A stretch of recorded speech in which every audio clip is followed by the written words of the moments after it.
Hey, good morning. It's Wednesday, April the 6th. I've got the Bitcoin 2022 conference on in the background as I do this live stream.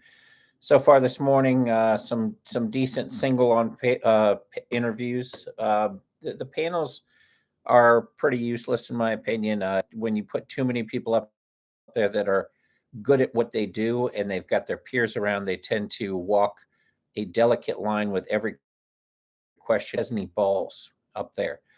They get asked simple questions like, "Do you think the dollar's days are numbered?" And everyone's like, "Well, I don't want to take that position." Every single one of those lying mother effers knows that the dollar's in trouble, and none of them had the balls to say it because they didn't want to step out on a limb. Maybe we'll discuss next year. That's a yes, you asshole. Just be honest.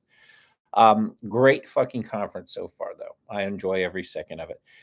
The big news is going to be the Miami 20 Bitcoin conference. We've got star-studded speakers all day, and some people that will put you to sleep at the drop of a hat, which is part of the joy of every single conference. It has been a really interesting to watch some of the tech being utilized over there. Specifically, some of the Solana pay options are really cool. I think most people will be paying for everything with QR codes, and I really look at the Solana Pay as something that, if you're Stripe or you're one of these major payment processing companies, even Apple Pay or whatever, you better look into that, or you're going to be competing directly. And candidly, you can't compete directly. It settles faster, it moves faster, it's way cheaper. You're not paying 3.5%. You're paying fractions of pennies in most cases.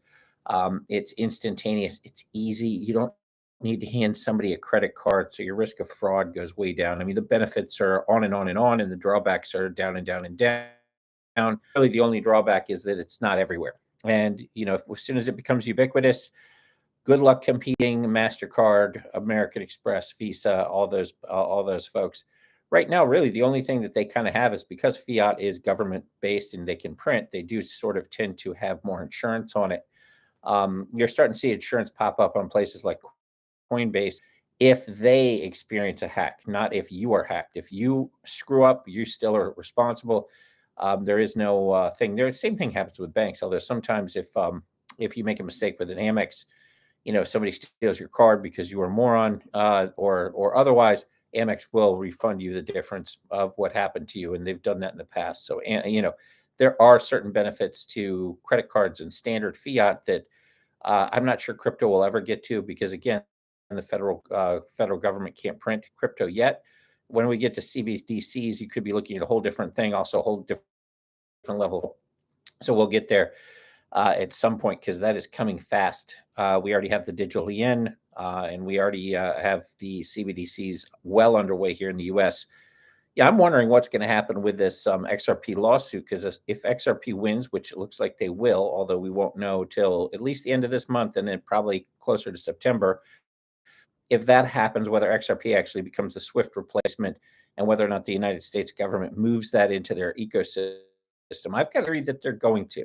And based on some of the actions of some of the XRP founders, putting $5 million towards making Bitcoin proof of stake as opposed to proof of work, these sorts of things make me believe that there's some stuff going on in the back rooms as they work out their deals to be able to amicably walk away and allow XRP to continue to operate, maybe under a larger government umbrella, sort of the way that Google and Amazon and other stuff operate. So I'm very bullish on XRP. I think that the future is high once they wipe the FCC off their shoe like dog feces that it is.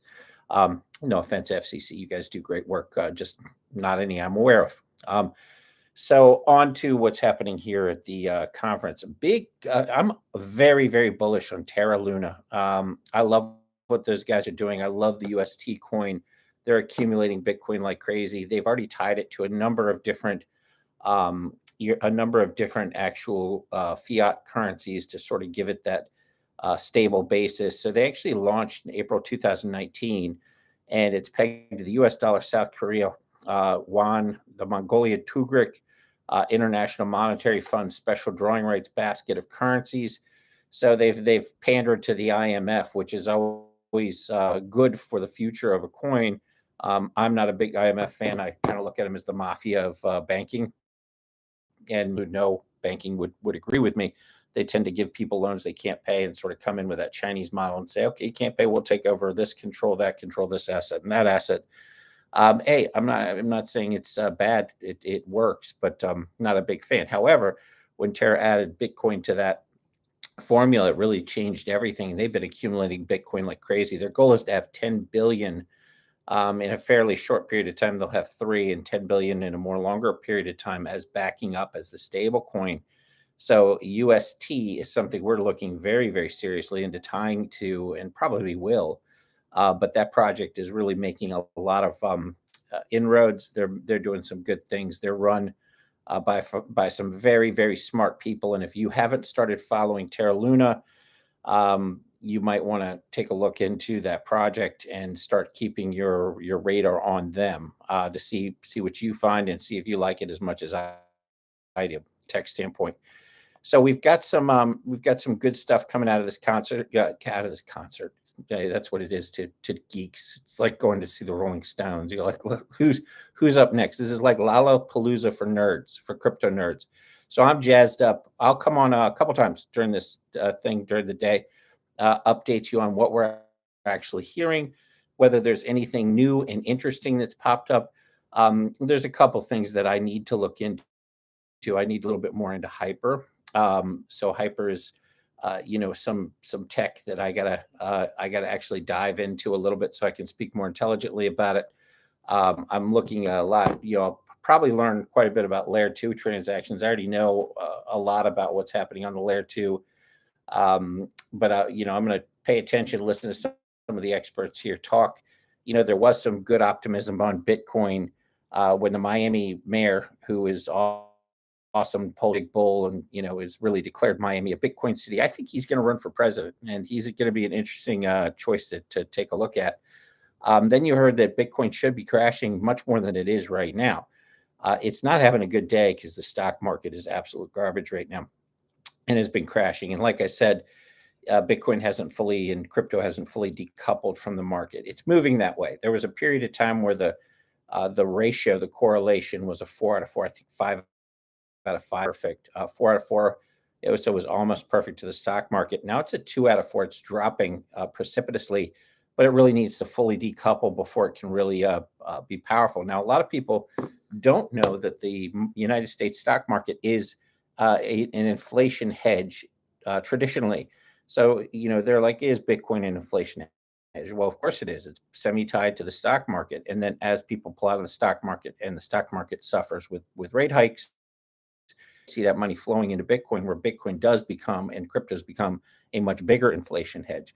But traditionally, stock market is an inflation hedge. U.S. stock market's having some good things happening with commodities and some tech, here and there, but the commodities specifically are skyrocketing through the roof. And for the people that are involved in trading in commodities, they're doing really well right now.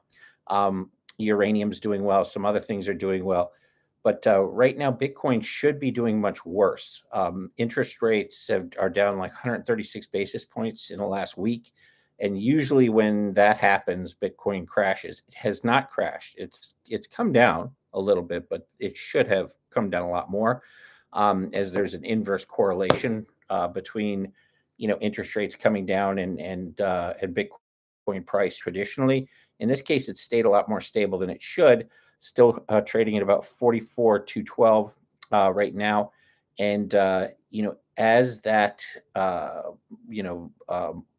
the rates rise and or stop getting better and better, and as this spot ETF gets approved, which it should. The current rationale for not approving it doesn't make any sense because they've already approved the future ETF.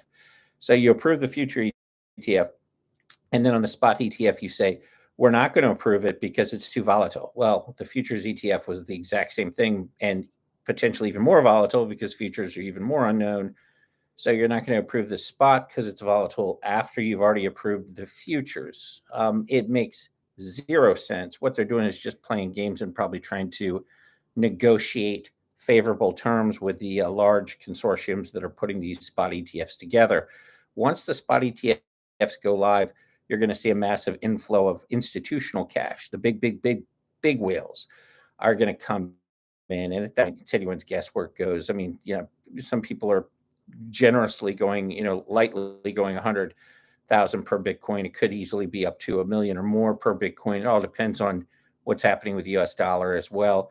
If it goes to infinity, that's actually bad news. It means society's pretty much collapsed, which is not good for any of us, but we will see a huge influx as that spot ETF should be approved soon. And if it isn't approved, you're going to start seeing some lawsuits that are going to target the U.S. government, and they'll be extended. It's not a good thing to sue. You could be looking at years of delay, but that's what's happening. What we've seen with the government is they're starting to realize how powerful the crypto community is, and for a lot of us, it's a single issue vote. If you screw with our cryptocurrencies, we're going to vote against you. If you're pro cryptocurrency, we will consider voting for you and may vote for you. So as I realized how powerful and how many people are involved, you've seen government stance go from very Elizabeth Warren, pain in the ass, to a much more lenient, realistic, open-minded approach, at least on paper. We'll see if this continues, but they're starting to realize that this voting bloc votes angry. If you mess with people's money like that, they aren't going they're going to support you. So I will continue to keep people updated on what's happening in the world of cryptocurrency. Right now, everything is red. There was one major coin, one minor coin up, but I was happy to see it. My boy who owns and started Rouge Coin, it was one of 4 coins in the green. I always like to give shout outs where they're deserved, but nothing's been good today for the most part. Titan Swap has sort of come up. Rouge Coin was doing well. A few things now are starting to swap green from yesterday, but overall, it's not a good day. Expect that to change as the market keeps going. The market as this conference, as the concert, as I like to say, keeps going. Usually, optimism flows with it. It's very, very early right now. We're still waiting to see if all these Apple rumors were once again Apple rumors. But no matter what, people come out of these conferences, they're jazzed up. They're more excited. They see the landscape, the new tech, all this stuff coming, and they start to say, okay, let's get actively involved. And they, of course, understand why this is a big deal from a tech standpoint and a monetary standpoint and a privacy standpoint. And DeFi, going through all the elements of DeFi as well. So throughout the day, expect some positivity to come, starting probably later today or tonight. Hopefully, we've reached rock bottom as far as Bitcoin getting down to 44.2, and we can start to see it start trending back up to that $50,000 mark that we all are waiting for. In the meantime, hope everybody has a great, safe day. I'll see you guys soon. Be happy and have a good, happy day, and hopefully get a chance to watch some of this concert, and we can reconvene and talk about it. Thanks.